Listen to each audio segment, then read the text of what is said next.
Assalamualaikum warahmatullahi wabarakatuh. Bismillah, alhamdulillah, wassalatu ala rasulillah, wala hawla wala quwwata illa billah, amma ba'du. Hadirin yang dirahmati Allah Subhanahu wa taala. Imam Abu Daud, salah seorang perawi hadis yang terkenal, meriwayatkan sebuah hadis. Kata beliau, satu kali istri Rasulullah SAW itu menangis terseduh-sedan. Ya. Lalu kemudian ditanya oleh Rasulullah SAW, "Ya Aisyah, mengapa engkau menangis begitu rupa?" Lalu sang istri bercerita tentang kekhawatiran beliau, membayangkan keadaan hari kiamat nanti, membayangkan kehidupan di akhirat nanti. Bagaimana dengan keadaan keluarganya kelak nanti? Kan diantara syarat untuk menjadi beriman orang Islam itu, di samping meyakini adanya kematian itu, juga meyakini adanya kehidupan setelah kematian. Kita tidak cukup hanya percaya ada kematian, karena kelihatan, nampak gitu ya. Terkadang orang tidak percaya ada kehidupan akhirat itu. Kalau tidak diterangkan dalam Al-Quran dan Al-Hadis, orang nggak akan percaya. Siti Aisyah termasuk istri Rasulullah SAW yang percaya keadaan kehidupan akhirat. Sehingga ditanyakan kepada Rasulullah SAW, bagaimana nanti dengan keluarganya, saudara-saudaranya, kerabatnya. Ya. Lalu Rasul menjawab, "Ya Aisyah, amma fi salasati mawatina fala yazkuru ahadan indal mizan wa indal kitab wa indas surat." Al-Kamakal, hadis riwayat Imam Abu Daud. Kata Rasulullah SAW, pada hari kiamat nanti ada 3 tempat atau 3 kegiatan ya, yang setiap orang tidak peduli dengan yang lainnya. Setiap orang nggak urusan dengan urusan lainnya, nggak keburu memperhatikan orang lain, Pak. Hatta saudara kandungnya sendiri, hatta keluarganya sendiri, nggak keburu ngurusin mereka, nggak peduli. Kapan itu? Kata Rasulullah, ada 3 tempat. Satu, ketika mizan ditimbang. Pada saat kita ditimbang amal kebaikan dan amal keburukannya, maka orang gak peduli, Pak. Saking takut, cemas dan khawatirnya ya, ketika ditimbang itu takut dia, Pak. Karena timbangan di akhirat itu bukan seperti timbangan kita di dunia. Kalau kita timbangan di dunia mungkin berat 1/1000 kilo, ya, nggak akan bergerak jarum itu, Pak. Ya, nggak akan bergerak. 1 mikrogram, biasa yang bapak nimbang emas gitu ya, nggak akan bergerak dia, Pak. Jarum timbangan itu baik yang digital maupun yang timbangan mekanik nggak akan bergerak. Di akhirat nanti, amal sekecil apapun ya, dia akan nampak dalam timbangan itu. Ada gerakan. Fama ya'mal misqala dzarratin khairan yarah wa man yarah. Sebaik apapun perbuatan itu, sekecil apapun perbuatan baik akan nampak. Sekecil apapun perbuatan jelek juga akan nampak. Sehingga orang takut, Pak. Ditimbang itu takut, Pak. Kelihatan, disaksikan oleh orang lain. Oh, ternyata dia ahli ibadah. Oh, ternyata dia ahli maksiat. Nampak dalam timbangan itu. Sehingga cemas, Pak, semua orang. Nah, pada waktu itu kata Rasulullah, orang gak peduli, gak urusan dengan saudaranya, keluarganya, kerabatnya, gak urusan. Yang kedua, indal kitab, ketika buku catatan amal itu diserahkan, Pak. Ya. Waktu diserahkan itu menjadi keputusan terakhir bagi kita. Ya. Apakah kitab itu diserahkan di sisi kanannya atau kitab itu diserahkan di sisi kirinya atau di belakangnya?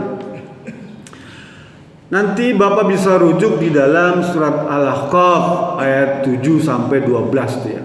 Allah berfirman tentang kitab, tentang catatan amal baik dan catatan amal buruk. Allah abadikan surat Al-Ahqaf surat 84 ayat 7 sampai 12. Allah berfirman, "Fa amma man utiya kitabahu biyaminih fasawfa yuhasabu hisaban yasira wa yanqalibu ila ahlihi masrura." Dan siapa saja ya di antara kalian, di antara umat Islam yang catatan amalnya, kitab catatan amalnya diserahkan di sebelah kanannya ya, maka dia akan mendapatkan hisab yang mudah. Dia akan mendapatkan perhitungan yang mudah. Dia akan mendapatkan evaluasi yang cepat. Hisab ya, mudah dia. Karena diberikan catatan namanya di sebelah kanannya, Pak. Semua amal baik itu ada dalam catatan kitab, ya. Begitu juga amal buruk, ya. Kalau kita di akhirat nanti diberikan kitab itu dalam sebelah kanan, tandanya orang itu orang baik, ya. Orang yang selamat di akhirat, dan itu kelihatan. Bahkan diceritakan Rasul bilang catatan kitab itu berterbangan, Pak, ya. Kayak orang melempar kertas atau helikopter melemparkan pengumuman tuh, seperti itu catatan amal setiap orang itu. Lalu dia mendatangi individu orang yang di bawahnya itu, dan kalau dia menerimanya sebelah kanan, maka dia termasuk orang baik. Sehingga kelihatan semua, Pak. Lalu Allah teruskan, wa amma man utiya kitabahu wara'a dhahri fasawfa yad'u subura wa yasla sa'ira. Al-Ahqaf ayat 10 sampai 12. Ya. Tapi apabila catatan amal, catatan kitab itu diserahkan di sebelah kiri atau di belakangnya, ya, maka dia akan dijerambakan ke dalam neraka sa'ir. Sehingga orang takut, Pak. Ya, takut. Sehingga kalau kita pengen diserahkan dalam catatan amal itu di sebelah kanannya, ya, maka kita harus memperbanyak ibadah, memperbanyak amal soleh. Bahkan kata Allah Subhanahu wa taala, kalau orang yang catatan amalnya itu diserahkan sebelah kanan, wa yanqalibu ila ahlihi masrura, dia akan berjumpa, ketemu lagi dengan keluarganya yang baik. Adiknya, kakaknya, orang tuanya, anaknya, cucunya, cicitnya, kakek uyutnya tuh, termasuk teman-teman sahabat-sahabatnya di kampung, di RW 13, di RT 1 sampai 7, di Masjid Muhajirin tuh, teman-teman itu akan berjumpa. Allah ceritakan itu semua, Pak. Insya Allah kita akan ketemu lagi kalau kita semua jadi orang baik. Wa yanqalibu ila ahli masrura. Kita nggak asing, Pak. Kita nih, Pak, kalau ketemu orang lain di mana kayak di tempat pertemuan tuh, kalau nggak kenal asing, Pak, kita, Pak. Anda hadir dalam sebuah seminar, Anda pergi haji misalnya tuh, nggak kenal. Sekarang kan kita asing, Pak. Di surga pun begitu, kalau kita nggak ketemu dengan orang lain, nggak kenal, merasa asing. Tapi Allah bilang, wa yanqalibu ila ahlihi masrura, maka engkau akan berkumpul dengan teman-teman, sahabat-sahabatmu, kerabatmu yang kamu kenal dia. Sehingga kan nggak asing, Pak, ya. Senang lagi kita ketemu lagi di surga tuh. Amin. Bareng-bareng. Syaratnya apa? Tadi, ya. Minta agar catatan amal itu diserahkan sebelah kanan. Tentu ada syarat. Apa syaratnya? Di antaranya adalah menjaga sholat. Sholat ini, Pak, harus dijaga, Pak, ya. Harus dirawat. Kata Rasulullah hadis riwayat Imam Baihaqi itu, wa qalatis sholatu. Sholat itu berkata nanti akhirat, ya. Di akhirat nanti ini sholat ngomong tuh, Pak. Ya Rabb, yahfadukallahu. Ya Allah, semoga Engkau merawat, menjaga nih orang ini yang telah menjaga sholat nih, kama hafidhatani, seperti dia menjaga sholatku ya Rasul. Dulu waktu di dunia orang ini menjaga sholat, ya, waktunya, kesuciannya, kebersihannya, ya, ketepatannya, khusyuannya, tempatnya, semua tuh dia jaga betul. Kalau kita bisa menjaga sholat dari mulai takbir, ya, dari mulai wudhu, takbir sampai salam dengan baik, syarat rukunnya dilengkapi, ya, diperbaiki terus, maka sholat itu akan meminta pada Allah, ya Rabb, yahfadukallahu bika, semoga Engkau menjaga, merawat orang ini, kama hafidhatani ya Rabb, seperti dulu menjaga saya. Sebaliknya, orang yang tidak menjaga sholat, kesuciannya, kebersihannya, ketepatan waktunya, kekhusyuannya tuh, sholat berkata, wa qalatis sholatu, ya, yudayyakallahu ya.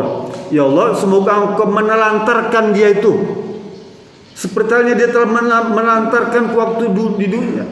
Ya Allah, abaikanlah dia. Salat ngomong pada Allah, abaikan ya Rabb, gak usah diurusin. Seperti dulu dia mengabaikanku, seperti dulu dia menelantarkanku ya Rabb. Oleh karena itu pentingnya kita menjaga sholat. Kalau kita bisa menjaga sholat, ya, kata Rasulullah, ada 5 kebaikan yang akan Allah berikan pada mereka yang bisa menjaga sholat. Ya, yang pertama, kata Rasulullah, dia akan dijauhkan dari kesempitan hidup, ya, dijauhkan dari kesulitan hidup, dijauhkan dari kesusahan hidup. Orang yang menjaga sholat dijauhkan itu semua, entah dari mana sumbernya dan caranya bagaimana, pokoknya Allah telah memudahkan urusan dia selama di dunia itu, Pak. Kalau kita menjaga sholat, rizki datang tiba-tiba, sahabat datang mengunjunginya, tiba-tiba bawa rizki. Coba, sampai begitu tuh. Karena kita selalu menjaga sholat. Yakinlah bahwa hadis ini sahih dan bisa dipertanggungjawabkan. Kalau Bapak jaga sholat, buktikan nanti rizki akan datang sendiri sekalipun Bapak tidak bekerja, tuh ya. Benar Pak, dibuktikan. Dan ini bukan dibuktikan oleh saya saja. Para ulama dulu membuktikan hadis ini. Menjaga sholat, Allah akan jauhkan dari kesulitan hidup, baik pribadinya maupun keluarganya. Dijauhkan itu semua Pak. Kesusahan hidup jauh, ya. Kita kadang pusing memikirkan hidup, bensin susah belinya, nggak urusan, ya. Beras naik, gula naik, segala macam, nggak urusan. Selama kita masih diberikan kemampuan beli, alhamdulillah. Dan itu bisa dicapai kalau kita bisa menjaga sholat dengan sebaik-baiknya. Satu itu ya. Yang kedua, dijauhkan dari siksa kubur, ya. Betapa menyenangkannya Rob kalau kita dijauhkan dari siksa kubur. Banyak kisah-kisah orang-orang alim tuh ya, mendapatkan cerita tentang siksa kubur.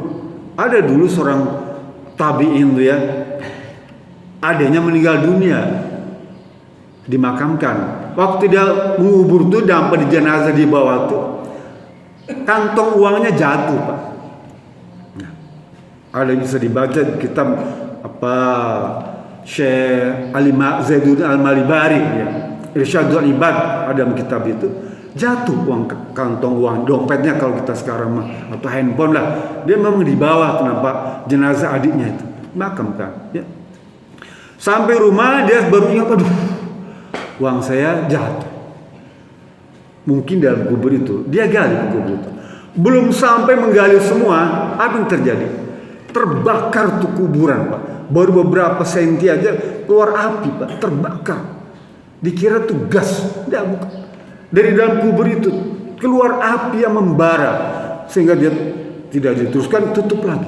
Pulang ke rumah, dia tanyakan kepada ibunya, Bu, apa yang terjadi dengan anakmu atau adikku itu? Mengapa dia bilang? karena aku baru saja mendapatkan kuburan adikku itu terbakar. Aku gali kalau aku tertinggal benda di dalamnya, ternyata kuburan itu terbakar di bawahnya dan hangus. Tubuh adikku itu hangus terbakar. Itu masih dalam kubur. Lalu ceritakan ibunya bahwa adikmu itu sering melalaikan sholat wajib, sering mengabaikan sholat wajib, sering tidak peduli dengan waktu-waktu panggilan Allah Subhanahu wa Ta'ala untuk melaksanakan ibadah sholat. Oh, itu ditanyakan kepada yang ulama yang lain, betul. Kalau kita mengabaikan sholat, kalau kita meremehkan sholat, ya, kalau kita tidak menyempurnakan sholat, maka ancamannya seperti itu. Bukan di akhirat, tapi di dunia sudah diperlihatkan oleh Allah Subhanahu wa Ta'ala, termasuk tadi kehidupan yang sulit. Yang ketiga, kata Rasulullah SAW, kalau kita bisa menjaga sholat dengan sebaik-baiknya, maka catatan amal, kitab amal kita itu akan diserahkan di sebelah kanan kita. Kan tadi cerita pada awal mukadimah tadi, orang yang mendapatkan catatan amal sebelah kanan, maka hisabnya dimudahkan. Ya. Jadi yang ketiga, dia akan dimudahkan, diberikan catatan amal di sebelah kanannya. Yang keempat,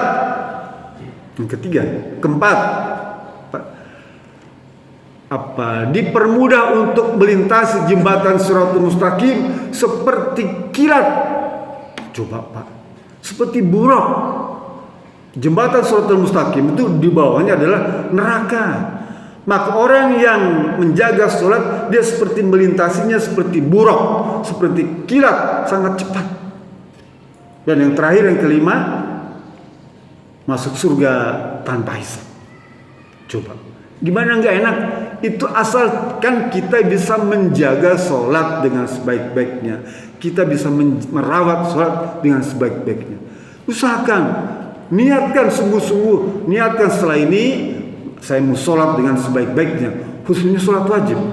Bahkan sebelum azan dikumandangkan itu, kita tahu sekarang kan azannya gampang, ada handphone, udah ada ancer-ancer, wudhu jauh-jauh waktu tuh. Jangan begitu azan kumandangkan kita masih leha-leha, masih main-main, masih jalan-jalan, nggak keburu wudhu, terlambat di masjid, sayang. Artinya apa? Kita mengabaikan ya, makna fawailul lil musallin itu maknanya bukan cuma celaka orang yang mengabaikan sholat, tapi wail itu maknanya jurang. Di jurang neraka orang yang mengabaikan sholat. Jadi sebelum waktu sholat datang itu kita sudah bersiap-siap, pakaiannya dipersiapkan. Mungkin ini pakaian yang udah kotor, ganti yang bagus. Ada baju-baju baru yang gak pernah dipakai, pakai. Ada minyak wangi, pakai. Berangkat buru-buru ke masjid sebelum qomat, kita bisa ngejar qobliyah di masjid.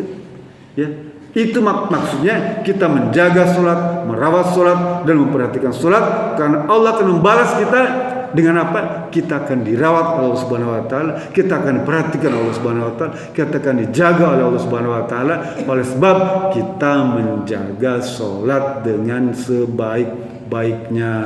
Mudah-mudahan ini menjadi sebuah tambahan bagi kita, yang kita diberi kemudahan untuk memahaminya dan mengamalkannya. Bila bisa belilah. Assalamualaikum warahmatullahi wabarakatuh.